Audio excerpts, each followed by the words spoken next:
podcast, guys, please just obviously pop them into the comments, and more than happy to answer them as we go. I'm going to bring in our Instagram crowd, and then we're going to kickstart this one off. All right, guys, let's do it, Mr. Stewart. Super pumped. Let's get it. All right. On the count of 5, 4, 3, 2, and 1. This is the Better Body Academy podcast coming to you for another episode. This is episode 400. You come and listen to this podcast if you are sick of the dumb diets and unsustainable workout programs. Now, in today's episode, what we're going to be doing is a special episode on mastering the mental game. Why are we doing this? Well, I think that there's a lot of influencers or fitness coaches that are on Instagram and Facebook, and they're talking about calories all day, and they're talking about training techniques, and that's really bloody good. I think that's really, really important to add to that. But the truth is, that's not what most people are struggling with. Let me ask you a question. Have you ever looked in the mirror and thought, oh, fuck, like, I know what to do. I just can't fucking do it. I just can't get myself to do it. You've tried the workouts, you've tracked the calories, you've told yourself, this time I'm serious about it. And then what ends up happening is life comes up, the old stories creep back in again, and you find yourself falling off again. So today, I want to talk through some things which I think might just change everything for you if you get this podcast and you stick it out. Because your body will only go as far as your mindset will. And so if you win the mental game, and that means the game that's inside your head, everything else becomes possible. I think a lot of people think that they've got a lack of willpower. Is that you? Is that you? Do you feel like you've got a lack of willpower? Do you feel like your willpower is broken? There's like something wrong with you? Because the truth is, that's not it. It's the way that we've been trained to think about our struggles, our failures, and how we think about pressure. In this episode, we're going to flip that script, and I'm going to show you how people with elite level thinking train their minds, and how you can do the same yourself if you're willing to take it slow, especially as a busy parent that doesn't have endless amounts of time to dedicate to being inside a gym. I coach a lot of parents. It's the vast majority of people, 35-year-olds, 45-year-olds, 55-year-olds, 65-year-olds who are busy, and they're successful on the outside when it comes to their businesses, their careers, their parenting. They're very, very successful. But when it comes to their own health, they feel lost. And what I see most is that it's not laziness. It's not a lack of knowledge that's the struggle. You know what's happened? It's a lack of self-doubt. Self-doubt. It's this constant, I want to change, but I'm just stuck in the same thought loops. They think things like, I always fall off and I've tried everything, but maybe this is just who I am. They start to learn to become helpless. They think, I'm not the type of person that can stick to it. This isn't a fitness problem. This will not be solved by you looking at different variations of diets and training techniques. This is a mental game here. And here's what the high performers with the good mindsets know. If you change the way you talk to yourself, if you change your relationship with failure and discomfort, you become a completely different person. You can't change your body with the same mindset that created the bad body in the first place.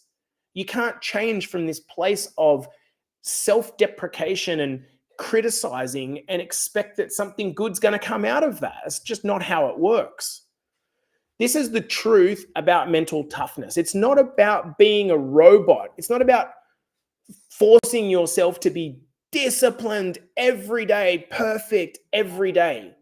It's about being able to feel discomfort and not quit. I'm going to say that again. I want this to hit.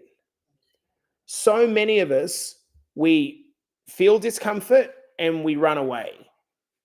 If you're going to be successful in transforming anything in your life, you need to be able to feel the discomfort and not quit.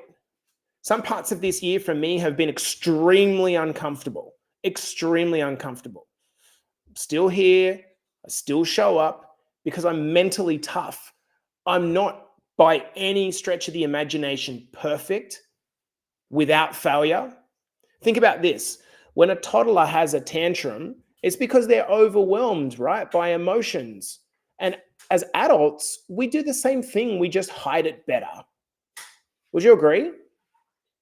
When you think about maybe your last 6 to 12 months, there's been occasions where you've probably just been a little bit like a toddler. But instead of screaming and quitting, what we do is we procrastinate. We just get inside our own heads. We fall. We avoid workouts. We ghost our coach. My number one pet peeve is when you ghost your coach. You're basically showing that you're quitting on yourself. It's not about talking to your coach. It's about the fact that you're quitting on yourself because it's getting hard and you don't like the discomfort. That voice in your head starts spiraling, right? Why even bother? Why am I even doing this? I don't even care about this actually. You care. Real toughness is knowing the voice that's in your head and knowing that that voice is not the truth. It's fear that's coming through. And you can train your way through that. Let's get a little bit nerdy for a second here, because once I heard about this, it kind of like changed how I thought about it. There's research that shows that the moment that you win, whether it's a race, a promotion, a PB in the gym, a conversation with your partner, the moment you win, your body releases testosterone, which causes your confidence to temporarily go up, right? And by the way, that happens for women as well as it does men.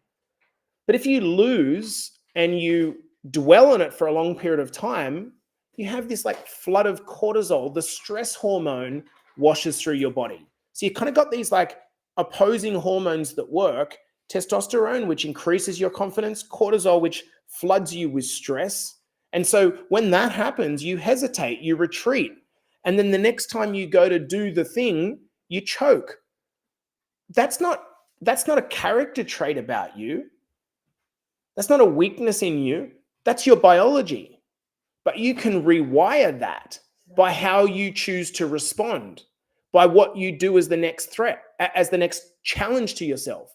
So even if you've failed a million times before, there are things that you can do to get back on the horse. So let's talk about 3 real tools that you can use. Now, maybe you might need to listen to this podcast episode a couple of times, but these tools are very, very simple. Tool 1, I want you to lower the stakes, not the standard. Let me explain. Most people fail in their transformation. It's not because they don't care. It's not because you don't care. Oh, you know what? I don't really care. You do care.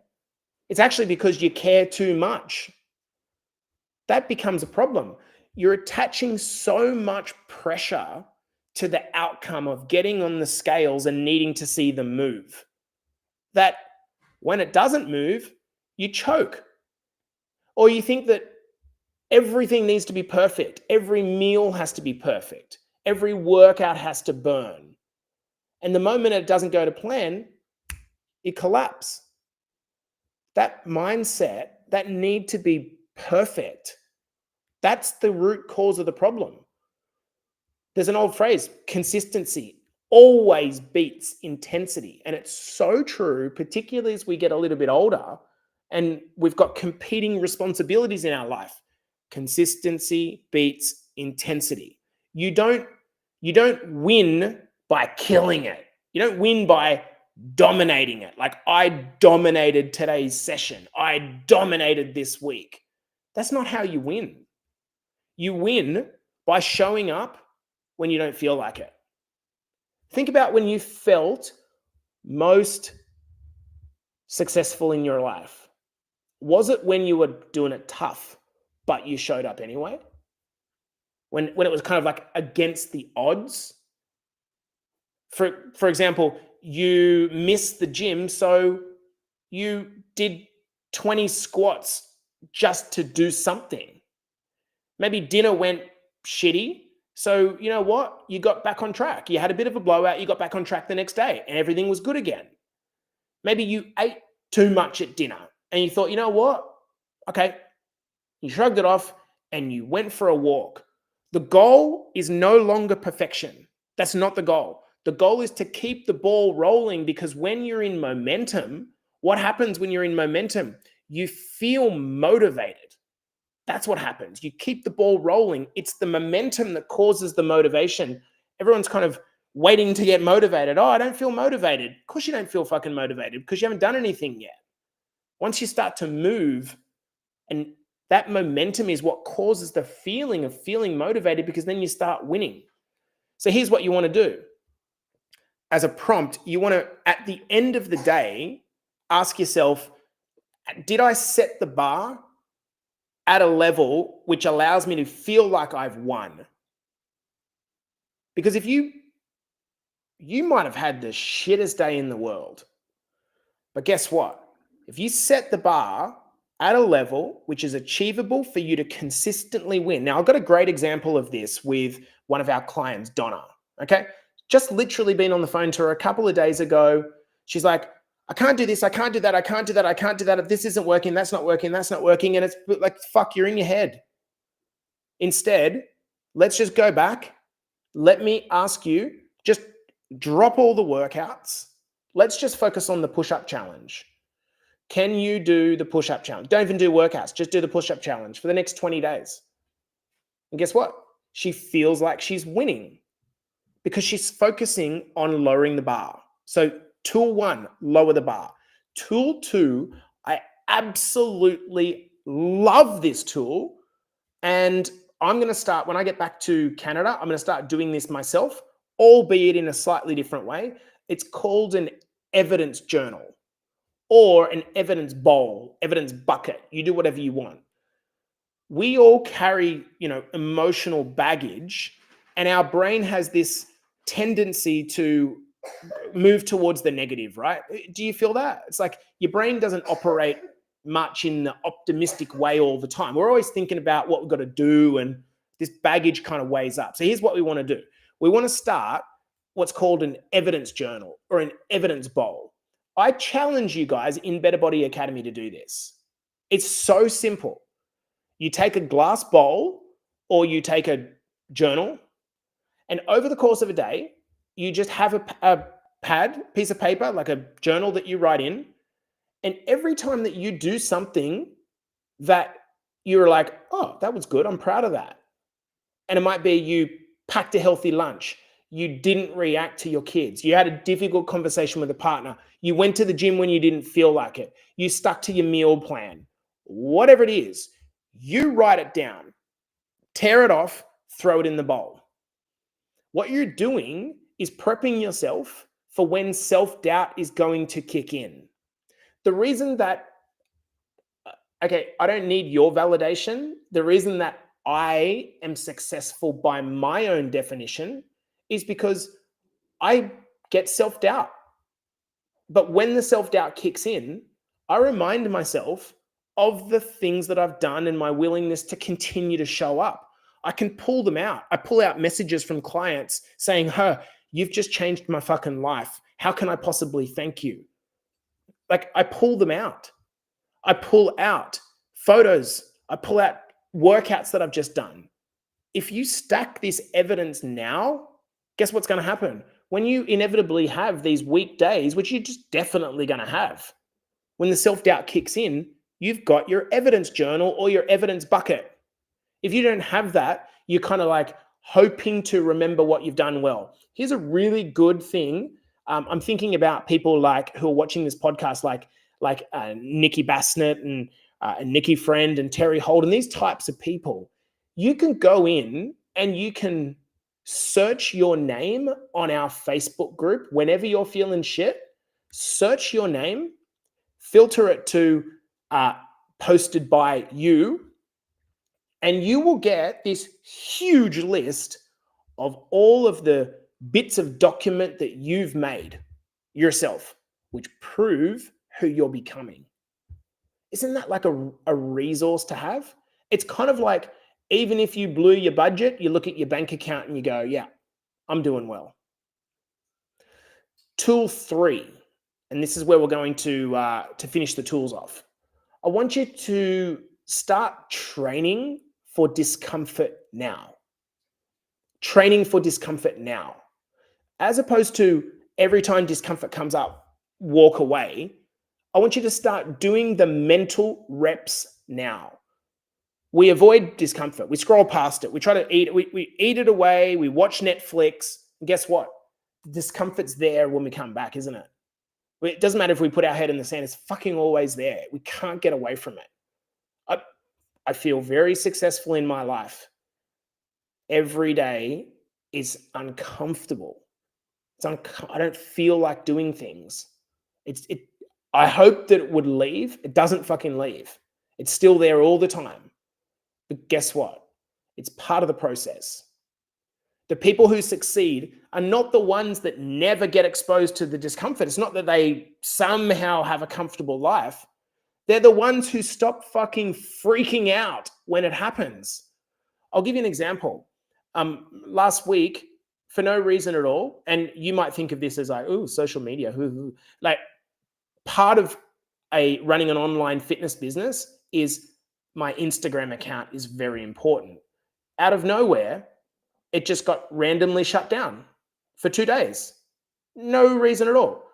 That, in a former life, maybe 5 years ago, would have crippled me, because it's like, how the fuck do I speak to you guys if I don't have that? But now I don't panic. I don't emotionally freak out. Pretty much every day is the same. It's just like, yep, cool. The wins are great. The losses are meh, whatever. Because I've learned to train discomfort like a muscle on purpose.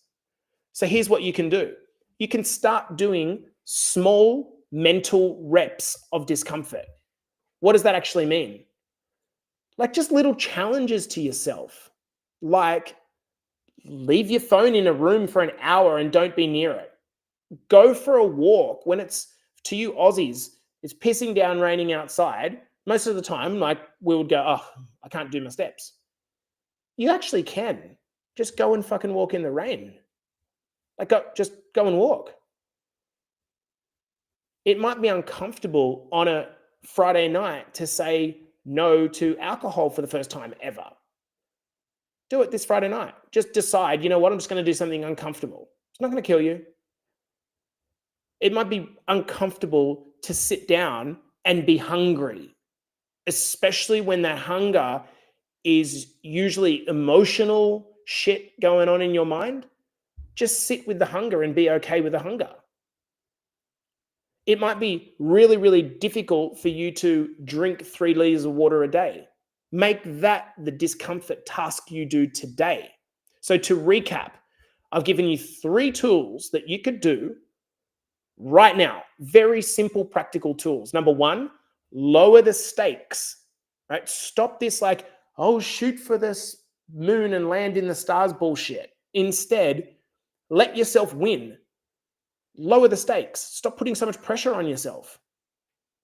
2, keep an evidence journal or an evidence bucket. That is so practical that you could get off this podcast and you could do that now.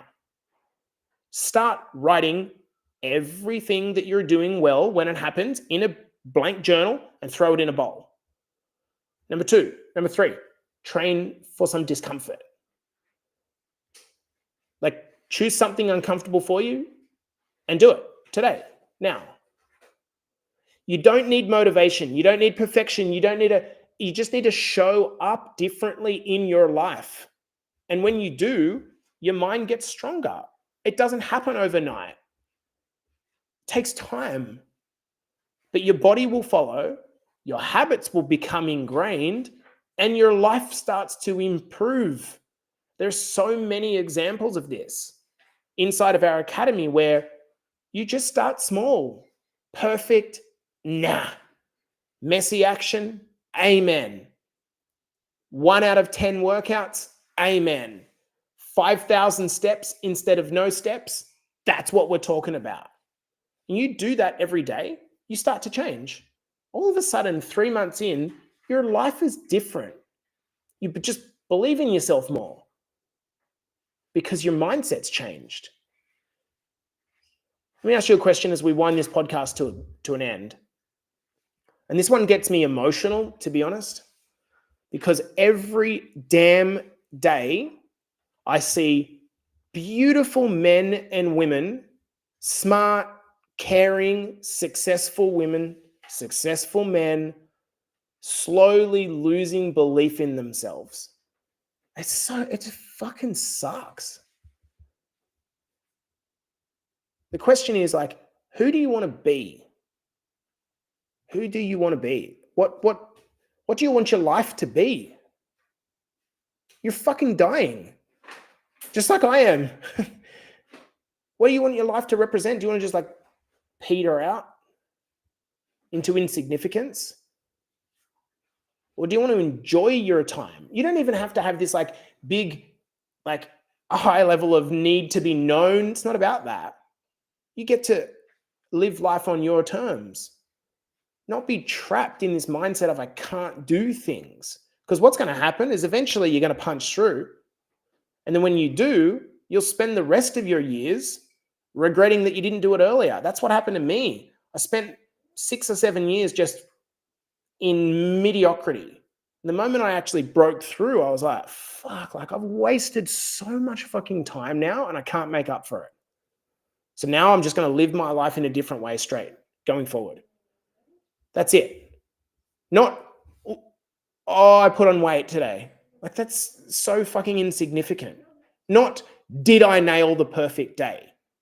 How about this? Did I show up as the dad, mum, partner, leader that I wanted to be? Did I show up? Yes. That is a question that changes people quickly when you start to think with that frame. So let's wrap this up. You do not need to become bulletproof. You do not need to be motivated 24/7. You need to win little moments once at a time. You need to build consistency when you're feeling like, you know what, I'm struggling. I just need to focus on just being consistent. You need to become someone who follows through so that you build trust with yourself again.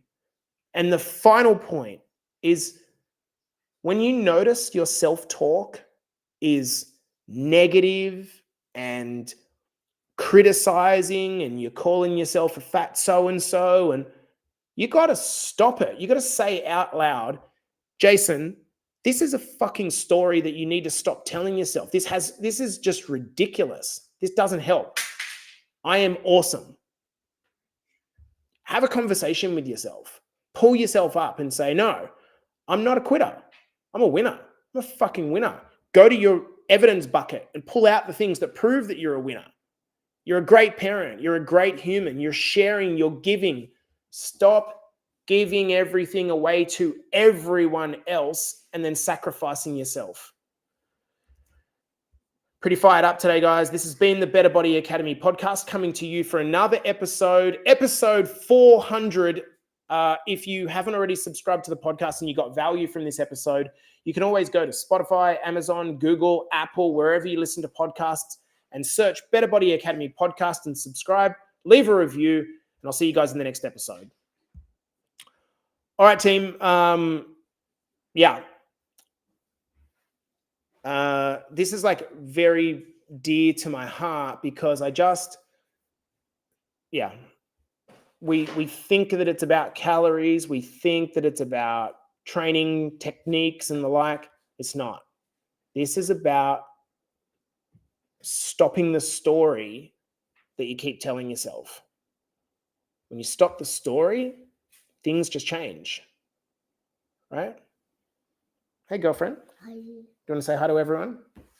We've got lots of people watching live. What do you want to say? Hi, everyone. Hi, everybody. And what's very important in our life? Feeling Happy. happy and feeling healthy and Strong. Strong. And how do you get strong? By eating healthy food and going to the gym. By eating healthy food and going to the gym. And what's the most important food that we need to eat lots of? Foods that are high in? Healthy and strong. Healthy and strong. But what are the foods that are important that we eat every day? Broccoli. Broccoli. What foods build muscle?